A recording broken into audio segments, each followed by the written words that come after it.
How often did you laugh yesterday?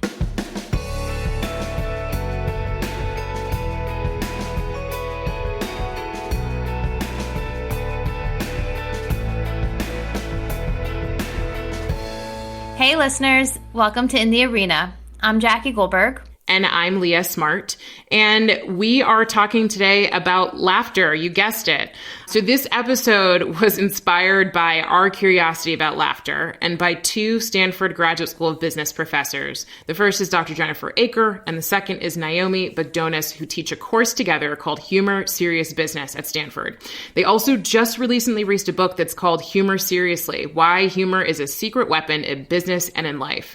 And so they've been combining this research and tools that they've crafted based on studies over the years to help us all learn more about our humor styles and the case for laughing in every environment, including work. So we're excited to talk to you about it today. Dr. Jennifer Aaker and Naomi Bagdonas came to LinkedIn, and they actually had a speaker series with us here about their new book, and it just seems awesome. I haven't had the opportunity to read it just yet, but I just purchased it on Audible, so really excited for that. But they posed this question that we actually posed in the beginning of the podcast episode: how often did you laugh yesterday? And when they came, it was, an hour during the workday, and it was in between meetings, and they posed this question, and the day before was Sunday. And I actually had laughed a lot that day, and I was really happy to realize that was the case for myself, because they actually shared that the average adult laughs 17 times a day, while a child laughs 300 times a day, and how we actually lose this ability and intentionality around laughter as we get older. But even this 1 hour during my Monday left me in good spirits. And I really was just so impacted by just spending a few minutes learning and talking about laughter and hearing them crack a few jokes throughout the time together, that the rest of my day was better. And I was like, why as adults are we not focusing on this more? And why are we not focusing on this more in business? When you look at some of their intros and some of the videos that they share, a lot of it is that we sort of walk into the office or log onto our Zoom and all of a sudden humor goes out the window because it's time to be quote unquote serious. And so we end up sort of compartmentalizing our humor from our business life and saying that it doesn't belong there. And I know you said, Jackie, in watching some of their stuff, you saw them do a conversation with a stand-up comedian talking about some of that compartmentalization. And I'm curious what you heard. Yeah, one of the things they spoke about in this interview, and it's on YouTube for our listeners if you want to just Google it, is knowing your audience. So just as a stand-up comedian needs to know their audience, and if they have a joke that falls short, they need to know how to overcome it. Same thing in the workplace, right? And Naomi actually gave a story about when she was really early in her career, in her 20s. She was leading a workshop or some sort of session with people who were a lot more experienced. And someone in the room made a snide comment to her about when will this be over or something. I don't remember exactly. But she, in that moment, had to choose how she was going to respond and how she was going to be funny about it. And in that moment, she was what she would call a sniper. So she made a snide comment. I'm butchering this right now, but it was a way to gain her credibility where everyone laughed, right? And her whole point was you need to know who you're speaking with and how you're going to go about the humor that you're going to share. So they actually talk about these 4 different types of humor, and we all as humans fall into one of these 4 quadrants. They have the sniper, the magnet, the stand-up, and the sweetheart. Leah and I actually took the quiz itself, and you can find the quiz at quiz.humorseriously.com/survey. You can Google it as well to find out what makes you laugh. It's funny to hear about the sniper. When we got our results, we were almost opposite, which isn't super surprising given our different humor styles. But I came out as the sniper. So the sniper is the edgy, sarcastic, nuanced, unafraid to cross the lines in pursuit of a laugh person, and a tie with the stand-up, natural entertainers who aren't afraid to ruffle a few feathers. I think so if you see the quadrant, basically what they're calling me is aggressive and either subtle or expressive. So it's either deadpan or more expressive. I tend to be one of those people who, I don't ever plan out jokes or anything like that. So I'm never going to say something that's kind of, scripted or plotted, but I definitely have always liked some of the more deadpan humor. And so I tend to probably embody that. And at the same time, it's interesting, like seeing the results here. I was actually pretty close on all four, even the magnet, which I'll have Jackie, you talk about, since that was your lead. But, it's interesting to note that. And I think it's probably also because I'm for me, at least, I'm very aware of the environment that I'm in. And so I'm not always going to be the sniper. Like, I get that there are places where that doesn't work, but generally that's kind of where I veer, is that darker deadpan humor. I'm laughing because I'm not surprised that we are on different spectrums here, because our sense of humor is very different. And just for our listeners, sometimes Leah will send me memes or things that she finds hilarious, and I'll take a look and really find them just dumb and not funny. And vice versa. And vice versa. So I was highest on the magnet, which is magnets keep things positive and warm and uplifting. No shocker there. Avoiding controversial or upsetting humor while radiating charisma. And my second was the sweetheart. Sweethearts are earnest and honest, and their humor often flies under the radar. But I thought what was interesting to me was that while I am a magnet, they tell me on my quiz that I actually differ from most magnets in that I do enjoy a good prank every now and then, as long as it doesn't hurt anyone's feelings. And that also, by nature, my sense of humor is an acquired taste. So if people get my humor, they really get my humor. And that's so true for me. I mean, first off, I love April Fool's Day. I did a prank this year on someone in my life, and that was really funny and went over well.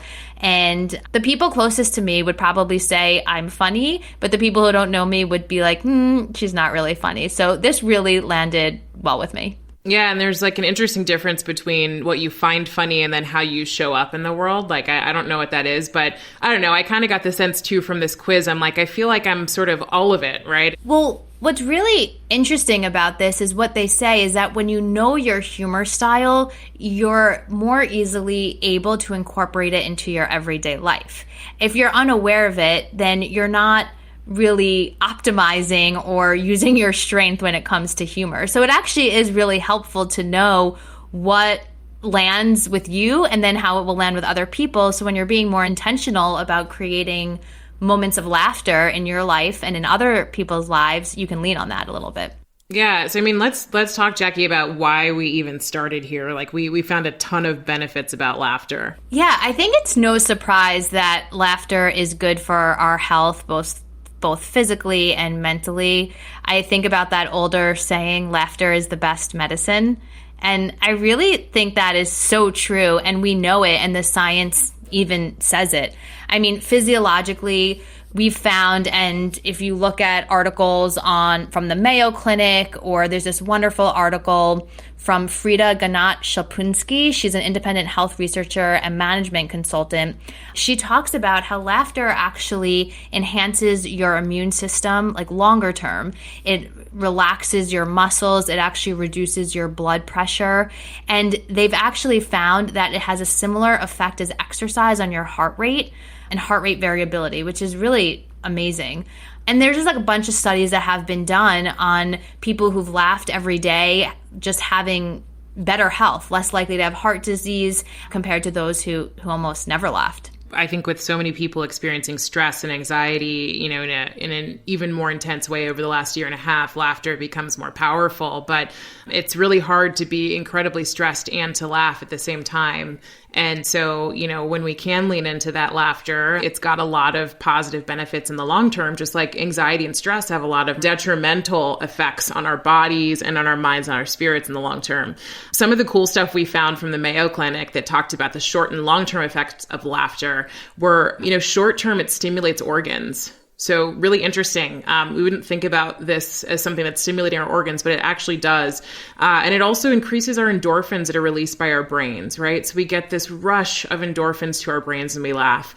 It also activates and relieves our stress response. So, cortisol is released when you're under stress or pressure, and it essentially cools down that response. And then it soothes tension in the short term, right? So in our bodies, it stimulates more circulation. It helps with muscle relaxation. It does all this good stuff.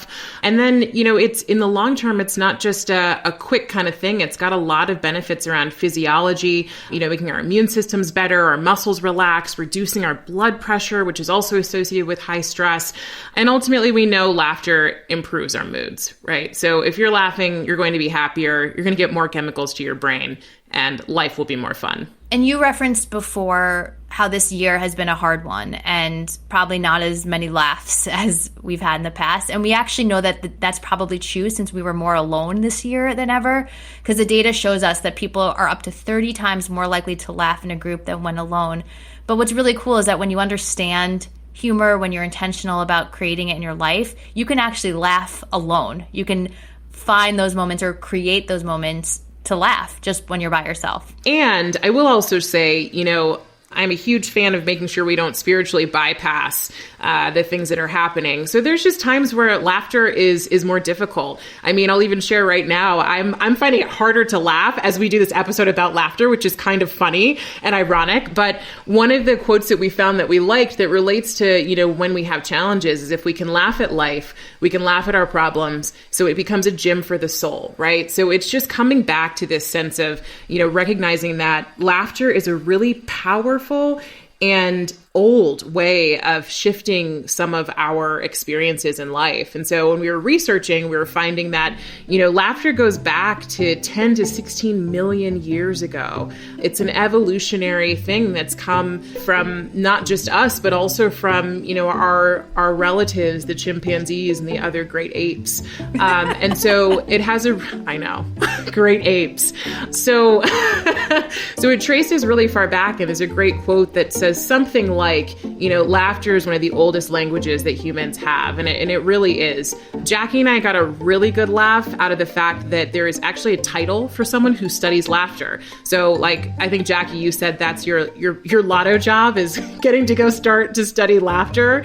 And it's called a gelotologist. I mean, first of all, when you look at it, it looks like the word gelato. So you think of ice cream and potentially that it's someone who studies gelato, which would also be really cool. Also acceptable. But I think back to Scott Chute and how he talked about his lotto job, right? If he won the lotto, what would he still do? And I was like, wow, studying laughter sounds awesome. Yeah, all you do is laugh.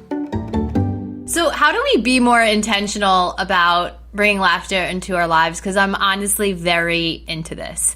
And Leah, you actually mentioned something to me, which I really like. We both use the 5-minute journal, which is journaling in the morning and at night. And part of the morning part is setting your intentions for the day. And you had mentioned to me that you often will say, finding laughter in every meeting or finding moments of laughter. And I love that because you're putting that out there in the universe and you're obviously just more aware of it. And now that you know your style of humor, it's also like, how can you be more intentional about doing that? So one of the things that you can do is just find moments throughout every day that are somewhat funny, but if you overlook them, you wouldn't even find the humor in them. So the point is to look at them. So an example may be a typo in a text, right? And pulling that out and making a joke about it, or the shape of a vegetable in your fridge that looks a little funny, or your pet's antics. Now, these 3 examples are from our friend Frida Gonot-Shupinski, who I mentioned before.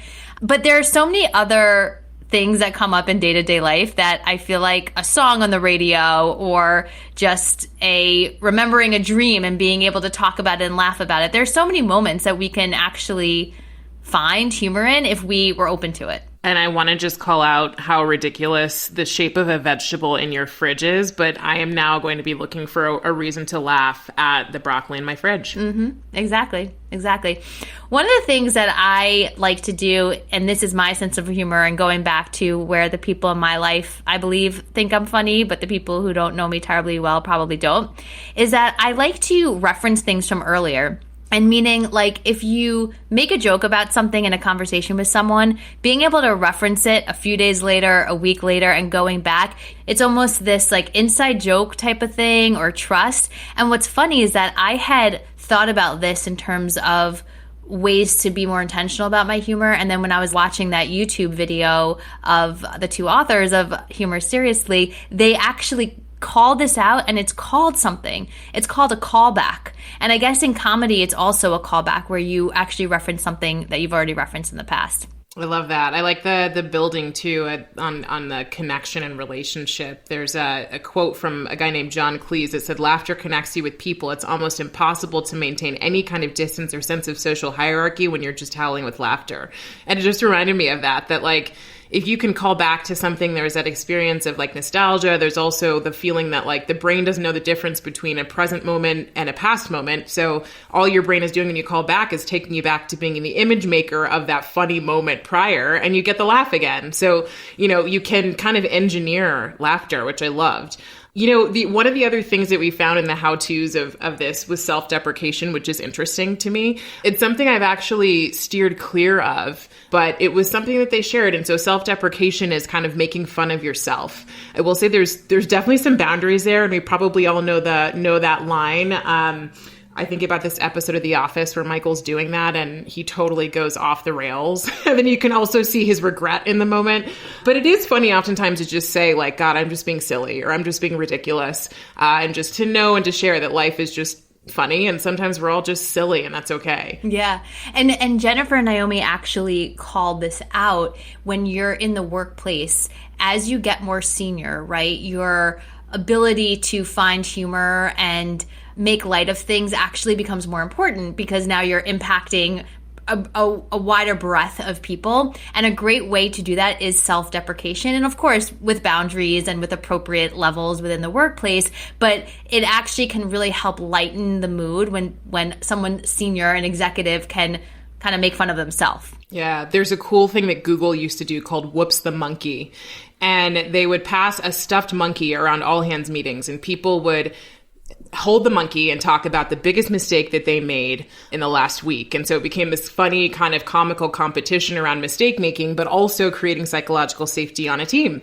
And it, at the same time, then allowed a person to be vulnerable. And in their rule book, it was you cleared yourself of the offense or the mistake. You let people learn from you. And then it was this continual competition of how do we normalize mistake making, but it was also humorous, right? So imagine passing a giant monkey around, or in the case of today, everyone having a monkey at their house and raising your hand with the monkey and saying, I made a mistake, right? So I love the idea of sharing how we get more humorous as we get more senior so that we stay more human. Wow, I hadn't heard of that before, but I love that. Just really bringing intentional laughter into the workplace and humanizing it. That's awesome. Yeah. You had said too, Jackie, like this idea of black belt humor that I would love for you to share, because I thought that was a cool idea. Yeah, and I took this term black belt humor again from Scott Shute, just referencing him all day today, but he talked about black belt gratitude, which is finding gratitude in something challenging that's going on at that moment.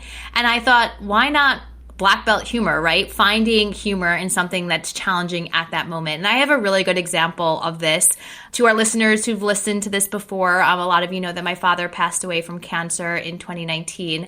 And we knew he was dying, and we really did a lot to prepare for it. We had about 4 months with him from the time he was diagnosed to when he passed. But my dad was a jokester. He was a comedian. He loved to find humor in anything and everything possible. And about a month before he passed, we were doing one of our family meetings that he would get us together for, where we would kind of prepare for his impending death. And it sounds kind of morbid, and I guess it is. But again, we were able to make light of the situation and just see the benefits of doing something like this. And we were talking about where his funeral was going to be. And we were asking him, where do you want your funeral to be? And I'll never forget, my mom suggested one place, and he said, nope, we can't have it there. And we're all like, why? He said, because the parking lot is too small. I need my guests to be able to find parking at my funeral. And we were just on the floor. I mean, the funniest part is that he was dead serious. Like, he's like, I really want my guests to have a good funeral for me. But the fact that we're literally talking about his death, I mean, it was incredible, right? To be able to find humor in death and humor in one of the biggest tragedies of life. And so that's what I would call black belt humor. And for anyone who can do that, I admire you, and I challenge you all to find some black belt humor in your life. Well, and I love that you're talking about that he said, my guests. Like, as in, like, he's hosting a party, everyone's coming, and they need to have parking. It was a party for his life. That's what it was. It was a party for his life. Well, and as you know, Jackie, and probably as our listeners know, we don't believe that death is the end of it all. So it is his party, and it was him hosting something. So the party of his earth life, his physical life on earth. That's right. So we're going to have you all do one final thing. It's a practice you can do anytime you want to smile or laugh. The beauty of laughter and the beauty of this practice is that our brains can be trained to be happier. So that's a lot of what we talk about, is how do we work through the hard stuff, but also how do we, engineer some of these moments that help us live into more humor, more contentment, more joy, more happiness. So this exercise is based on research that was done quite a while back. It's called the Duchenne smile. And I'm going to ask you to grab a pen right now. I got mine right here. Perfect. And just go ahead and relax your face muscles. So if you're holding yourself tight anyway, relax. And take the pen and put it in between your teeth as far back as it can go. And let your eyes kind of move up. So just relax your face, let everything go up. If you can't see Jackie, but she's smiling right now. And if you hold it like this for about 5 to 10 seconds, the research shows that it's actually helping your brain because it's taking your facial muscles and telling your brain that it's smiling. So it can lower your heart rate, it can help you recover from stressful activities, and it can, of course, make you happier. So that's the Duchenne smile. Try it out. The sad part is one day you'll know exactly what this trick is, and it might not work, but keep doing it till your brain figures it out.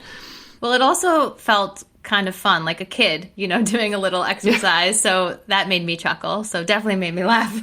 There we go. That too. Well, we will leave you with another quote around laughter. There are so many good ones out there. From Lord Byron, always laugh when you can. It is cheap medicine. It sure is. And we hope you all get some laughs in the next couple weeks. You can find us on Spotify, Google, Audible, and of course the podcast app if you want to keep listening to In the Arena. We'd also love for you to subscribe and rate us. Tell people if you like what we're doing. And we will see you all next time right here. Have a great day, everyone.